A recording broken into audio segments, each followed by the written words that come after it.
Let's not talk about the big headlines this morning. Of course, this one you must be interested in it. Ugali and chapati. Lies about your ugali and chapati. This is the splash on the Standard this morning. Yes. A wide range of maize and wheat flour on sale do not have the requisite levels of nutrients, according to the Ministry of Health. But you are a doctor. Do Kenyans even know that these products are supposed to have certain nutrients at certain levels? Because talking about zinc levels below the minimum regulatory level of 40 milligrams per kg. Are Kenyans even informed to this level? Would this headline really capture the mwananchi in Hayega with regard to the quality of his ugali? No, this is meaningless because even if they knew, they wouldn't afford. Yeah.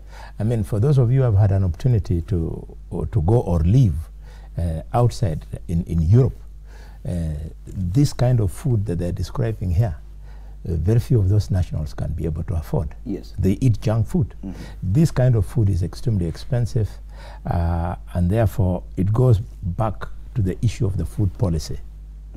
If the food policy was such that the country, the nation of Kenya, was going all out to feed its people, then they would have a food policy that would address some of these things. Yes. Take, for example, the sad issue of children below 5 years. Majority of the children in this country at that age are malnourished. They are either stranded or they suffer from marasmus. But don't you think or that even some of these things are the ones contributing to such kind of malnutrition, that the children are not getting the kind of food that they need? Exactly. So probably the headline is not really misplaced. Yeah, because of poverty. Yes. Yeah. So the headline is not really misplaced, and the Standard has not done wrong to put it on the front page, because having ugali and chapati issues on the front pages of our dailies is a rare occurrence. We talk about corruption and other issues to do with politics. Matters to do with food rarely make it to the front page of the dailies. Maybe somebody should be asking why the Standard, in the midst of even more catchy, newsworthy front page news stuff, like the banning of our schools, should then use this. Is it a deliberate effort to make sure that they kill the other stories, or the fight on corruption, the banning of our schools? An MP has just won a petition. Those are stronger stories than this. Yeah. Those stories are buried deep inside the dailies this morning, but the fact that the School Unrest is still top of the stories, top of the list of stories on Citizen TV, both last night and this morning. We'll start off our discussion there. Main discussion. Page 2 of the Daily Nation has matters to do with school, but not to do with school unrest. We will leave that for now. I will come back to that in a short while, but let's start off on page 8. More schools set alight as students protest. CS warns of severe action against arsonists as police probe source of leaflets against principal. This happened. Yes, leaflets found at Mahoho Secondary School in Kakamega South, saying Rambo must go, clearly targeted at Mr. Steady Ligono, whom the students have nicknamed after the fictional movie star John Rambo. Mr. Ligono has been the acting principal since the beginning of this year. After his predecessors retired, other leaflets read, "We must get a new principal." A related headline, this is on the Standard, and they're quoting KNUT. KNUT MPs clash with Amina over transfers. They're talking about delocalization policy, and we've discussed this before. Bonny Khalwale, delocalization policy ill-conceived as it has led to the stabilization of management of schools, says Sosion in his capacity as Secretary General of the Kenya National Union of Teachers. We've discussed this issue of delocalization. Do you still believe it is the biggest problem that's causing all this unrest in schools? It is just one of the problems, but it cannot be wished away. Most of the schools, because of the so-called religious and community interest and the Education Act, it gives those two groups a say in the running of schools. So in some instances, communities will have preferred heads, or will have heads they don't want to become heads. Like in the case of Mahoho, you can see very clearly Mr. Ligono is a deputy, a former deputy. So maybe somebody in the church or somebody in the community wants to ensure that Mr. Ligono, who maybe they don't like very much, gets out of the way. Students cannot afford to make leaflets. Yes. The leaflets have got a cost. Someone so is this is sponsoring big, yeah. Somebody outside, either somebody from the community, or from the church, or from amongst the teachers who is eyeing that job. They're the ones who are doing this. But where did we get here, where students decide that we do not want this teacher or the other? It was never the student's choice in the first place. Never. You remember very well. I think you're old enough. These are things which are actually choreographed. Yes. Otherwise, under normal circumstances, this should not happen. This happens to be my constituency of birth. And I know the story of Mahoho very much. Every time we have had to change a teacher in Mahoho, this happens. In fact, the outgoing teacher, Mr. Gerald Brenda, for him to get into that school, I had to intervene all the way up to the National Office here of Teacher Service Commission because they didn't want. So it is bad manners from the community, bad manners from the church, and bad manners from people who are interested in that job. Yes. But there's also the issue of policy. I think the policy of delocalization is not nice. Yeah, it's not nice. Simply not nice. It's not nice. But surely it was intended to remedy some problem in the education sector. We have not been told what that problem is. The fact that some principals were overstaying in schools for more than 9 years, you become part of the institution, 25 years in one school. Surely, even to promote diversity, and the kind of ideas that are used to run these institutions, it would only be fair to welcome ideas from other regions of the country as well, promote even cultural exchange. I was going by my own personal experience, which is shared by very many professionals in this country. We were taught by locals. I was taught by Mr. Gaylord Avedi and Mr. John Kinaro, both who are locals. Yes, Kinaro was Kisi, but this is a Kisi of Kakamega. And we did not have any negative experiences, so to speak. The good thing about these local leaders is that the local principals understand the local dynamics. There are many children in schools, sometimes up to 5% of the children in the schools who don't pay school fees at all. Yes. Because the principal understands that child, he understands the environment, so he says, let me play a little bit of affirmative action for that child to stay in school. In fact, some of us, personally, I'm a beneficiary of that kind of affirmative action. Otherwise, I would not have completed my A-levels, given that the economic activity in my home was based on some other little things that my mother used to do. So this delocalization is a bad thing. We could have lived with it if they had left it at the level of secondary schools. But now they have taken it to primary schools. In primary schools, for example, some of us encourage a situation whereby from class 1 to class 3, 4, children are exposed to vernacular. So when you bring in a head who is not up to it, it means all proceedings in the school, for example, or the school assembly in the morning when announcements are made, these children are not part of the process. Okay. Yet it is important to note, though, that most of the students, most of the schools affected, in fact, all the schools affected by this unrest are just secondary schools. And Senator Ledama Ole Kina of Narok joins us. Good morning, Senator. Karibu sana. Good morning. We've just kicked off the discussion with the schools unrest. CS warns of severe action against arsonists as police probe source of leaflets against principal. And this story is about Mahoho Secondary School in Kakamega, where there were leaflets against the principal. A similar headline on the page 6 of the Standard: KNUT and MPs clash with Amina over transfers. On this policy of delocalization, Wilson Sosio, nominated MP in his capacity as the Secretary General of KNUT, says the plan was ill-conceived as it has led to the destabilization of management of schools. Do you share in Senator Khalwale's sentiments? Yes, I do. Delocalization is the main problem this time around. Yes, I do. But first of all, maybe before I comment on that, I'd like to give my views on why we have all this school unrest. You know, you've been in school for 4 years. You've got your friends close to you. You don't have to worry where you get your food. Most of the school kids go to boarding school. And then all of a sudden, you are hit by this reality that you're going to be out on your own. Maybe you've been running up and down. You've not been really concentrating. Maybe you come from a very poor family that the school does not even understand, you know. Like recently, we saw a student who was expelled, or actually no, who was sent back home to go and collect school fees. And this boy could not be able, he carried everything back home. There's no way he can be able to go and live at home.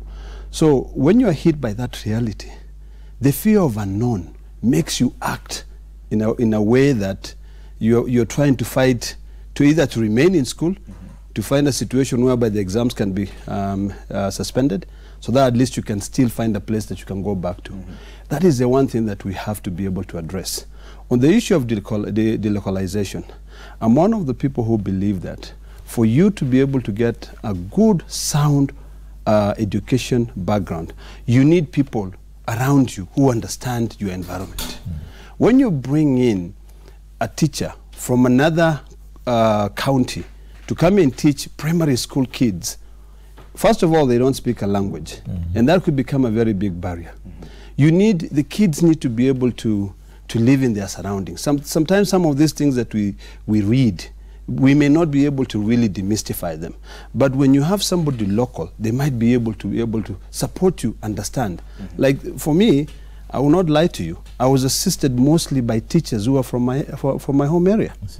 Now, when you go to most primary schools the way they are started, before they are actually taken over by government, it is a parent-teachers association that support the teachers in that school. They hire the local Form 4, or in yesteryears, they hire the Form 6 to be able to teach. So you need these people who are local to be able to understand you. They also know where you come from.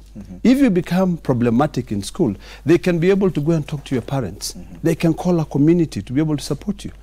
The other issue that I agree with Mheshimiwa Khalwale is that this issue of affirmative action, I know for a fact, when I was growing up, there are times that my parents could not afford to pay school fees. But the fact that there were teachers around who knew my parents, they would be able to support me stay in school. And that is why I'm here today. So I think it's a wrong decision, and I think we really need to think about how we can be able to support our people by ensuring that we don't send them away. But do you think that that particular policy has contributed to the current wave of unrest, because it's mostly affecting our secondary schools? I think I would agree, because when you have the fear of the unknown, the only person who can be able to comfort you is a person who understands your upbringing, is a person who is near your area. Like in Narok, for instance, some of the challenges that the kids go through. Some kids walk 5 kilometers to school. Now, you have a principal who is from Muranga or who is from Nairobi here, who has to take a bus to school. They may not understand your circumstances. So I think it is important for the Ministry of Education to consider having either the principal from the local area, because when you talk about diversity, there are other people who come from other different areas. In fact, the principal coming from the local area is so close to the leaders, such that the leaders will be able to support that principal. In the event that they want a fundraiser, that local leader can be able, because that local leader knows that this is my voter. He knows that this is the person who is taking care of my surrounding. But don't you think that this is an excuse? Because if I look at the case of Mahoho, where this principal is Mr. Ligono, who, according to what I can figure out, comes from the same region. Yet the students don't want him. This has nothing to do with delocalization. It's just the students who decide, no, we do not want this principal. That's why I told you at the beginning that it is multifactorial. We have, in other cases, the interest of the community. The community probably ignores Ligono, and they are convinced Ligono is not good enough to be the head of their school. Or the church, they know Ligono, they prefer somebody else. So because they have no other way of expressing themselves, they then finance these leaflets and cause the unrest. This is criminal, and we expect that the government acts. But on an issue of policy, let me give you a real example, for God's sake. I think it was Matiang'i who came up with this wild thing of delocalization. Musingo High School, one of the top schools in this country, that is my village. In that school, The headmaster was removed, has been supporting 5 children who I had identified. So I struggle, I pay sometimes 3,000, sometimes 10,000, and the headmaster knows how to go about it, and the child stays in school. That is not corruption. Yeah, it would be corruption if we were paying the headmaster the school fees and he doesn't bank it. But the child does not have money. I have 5 such children. One of the top children, called Ligami, was at my house last weekend. Because he has now been chased away from school because the new head does not understand that. The new head teacher comes from a different region? From a different community and from a different region, different county. But it is not that that new head is a bad man. But these are some of the, as Mheshimiwa says, the affirmative action activities that the principals will do silently. Nothing criminal about it. It's not theft. He's helping somebody who is not able. But don't you think it's simply resistance to change? Because yes, when CS Matiang'i came in, he came up with a raft of changes for the education sector in as far as our exams are administered, in as far as probably such policies. And if at all he had stayed on, probably the implementation would have been much easier because he had this way of ensuring that something happens. Despite the cartels that were fighting him, and as far as examination administration is concerned, he managed to do that because it was during his, within that year that he was there. The fact that these changes now have to be implemented by a new head at the Ministry of Education, do you see some challenges there, Senator, that maybe these changes simply because CS Amina was not part of coming up with them, then there could be challenges? I mean, you could argue that. I mean, change is something that not everyone is comfortable with. People enjoy the status quo, and they sometimes want to maintain it.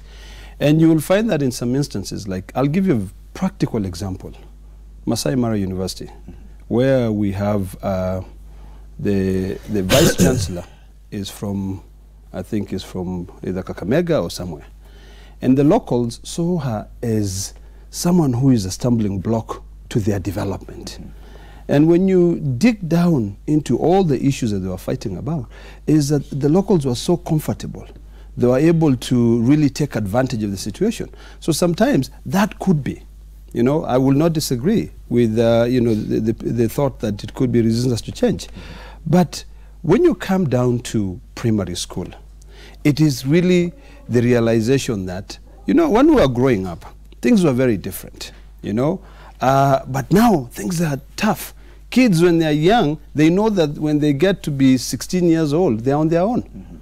So things are very different. So that issue of resistance to change, I think you can argue it when it comes to the level of the university because of policies, because of business opportunities which are there. But at the young age of primary school, secondary school, I don't think so. I think it's just an issue of comfort to be able to understand. You want somebody to be able to help you. We are who we are because somebody loved us, somebody took care of us, somebody attended to us. And sometimes that person who attends to you is a person who understands the way you are brought up and the circumstances around your economic, what do you call it, status.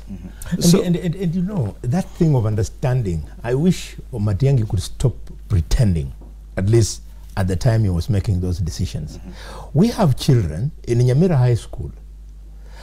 Because the principal of Nyamira High School understands the family, the child stays in school and the mother delivers firewood. Yes.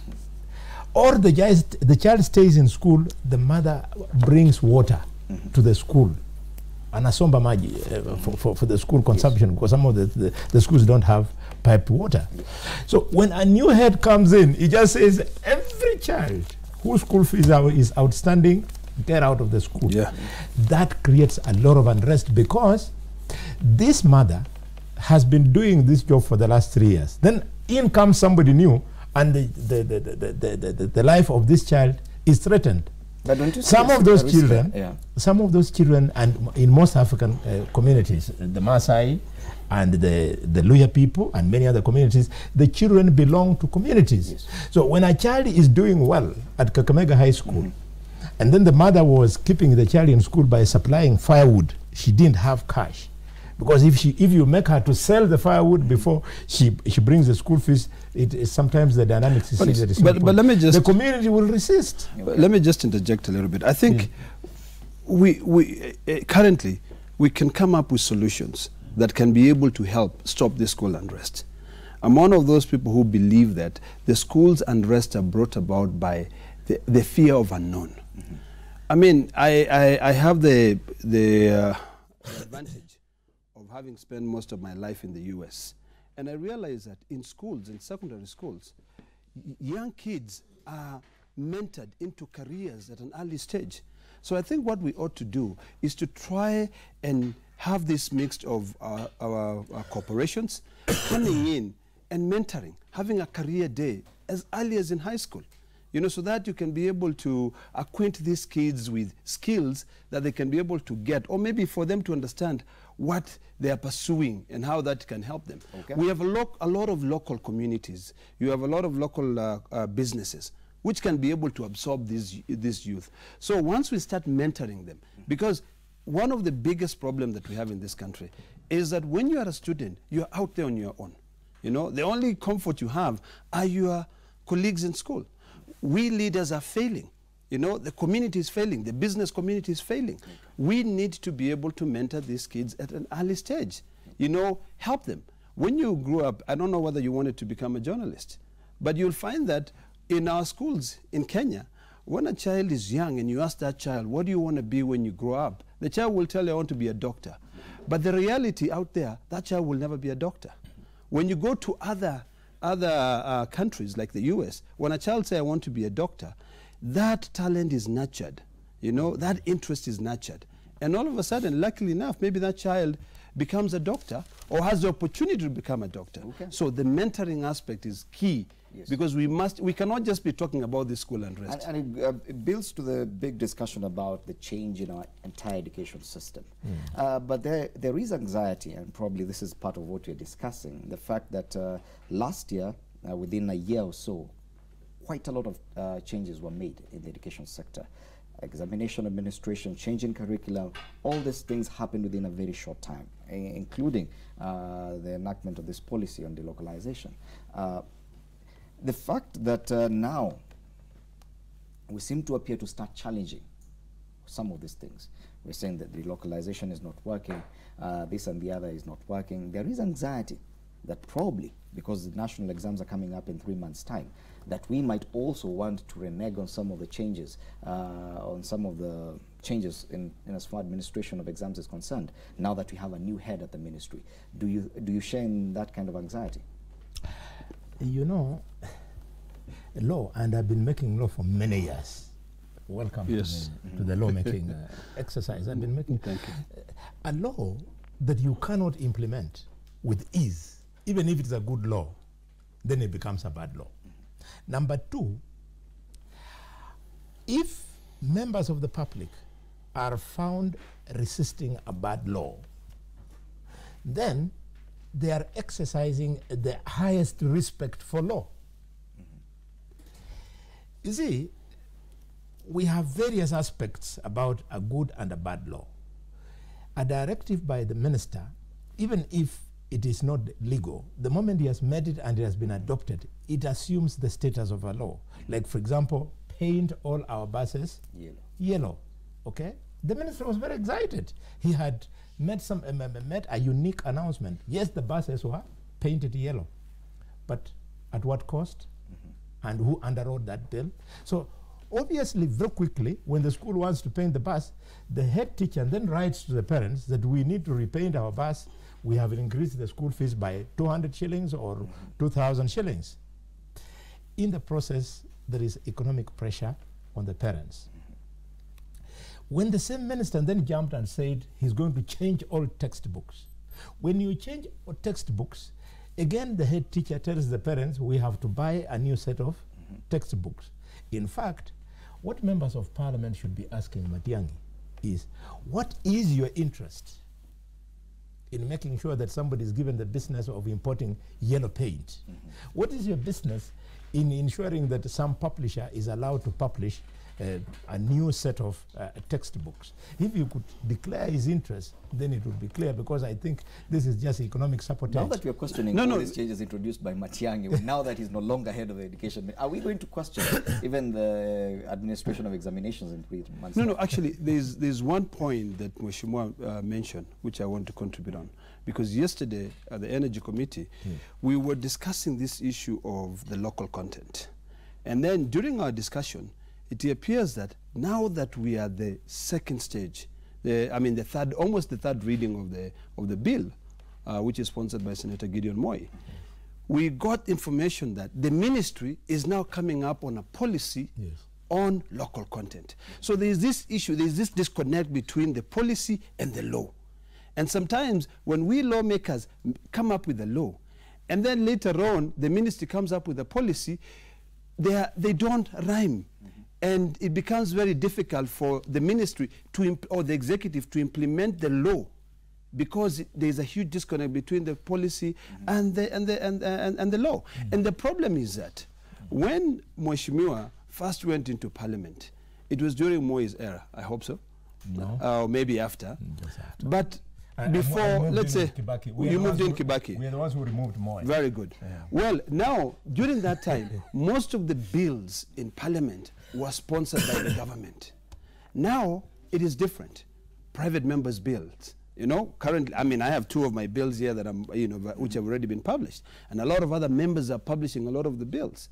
So the bills are different. They are now looking at the reality. It is not what the executive want. So there's that huge disconnect. So I think what we need to do is to, first of all, sit down. And when we are having this public participation, the ministry should give its policy so that it can be considered in the law, so that it becomes easy to implement that law. Okay. You know, this issue of also economic strain, you're straining the parents.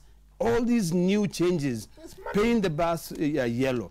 You know, next time you'll hear that all school gates have got to be blue or something like that for them to be clarified. You know, and there's a change here that's also being introduced. There's a discussion, and it's on page 2 of the Daily Nation, a big one. And this is going to be huge. Proposal on school uniforms draws criticism.